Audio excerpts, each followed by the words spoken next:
कोणाकोणाला माझ्यासारखं असं चोखून आंबा खायला आवडतो ना, त्यांनी मला खाली कमेंटमध्ये सांगा. आता मला ना आंबा कापून खाण्यापेक्षा असं खाण्यामध्ये ना जरा जास्तच आनंद होतो. त्यानंतर मी थोडा खाल्ला आणि म्हटलं चला देवश्रीला देऊन बघू आणि तिची रिॲक्शन घेऊ.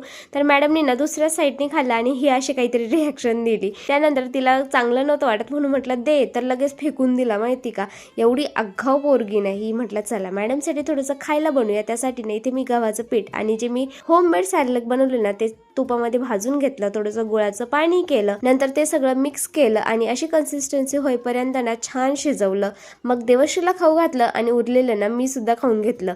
त्यानंतर आहे ना दुपारी मस्त अशी साडी घातली, कारण की यांचं म्हणणं होतं की चला आज आपण सगळं काम झालं गोठ्याचं, मग म्हशी गोठ्यात घेऊया. त्यासाठी ना आम्ही घरीच असं छान पूजा करायचं ठरवलं. त्यासाठी मग मस्त आम्ही साडी घालून रेडी झाले. श्री गणेशाचे मस्त नाव घेऊन छान पूजा केली आणि असं गोठ्यात सगळ्या म्हशी बांधल्या. आता बाकीच्या म्हशी तर सगळ्या यांनी आणि भाऊनी बांधल्याच होत्या, पण छवीनं बरोबर त्यांच्या जोगतच पारडू घेतलं होतं आणि ते त्यांनी बांधलं. आमच्या दोघींचं काम आहे ना फक्त बघायचं होतं आणि देखरेखीच होतं, ते आम्ही एकदम छान करत होतो. गोठा सगळा भरल्यावरती ना हे असा दिसत होता. या पुढचे व्हिडिओ तुम्हाला ह्याच गोठ्यातून बघायला मिळतील. तर आजचा व्हिडिओ मी इथेच एंड करते. आवडला असेल तर लाईक करून जा.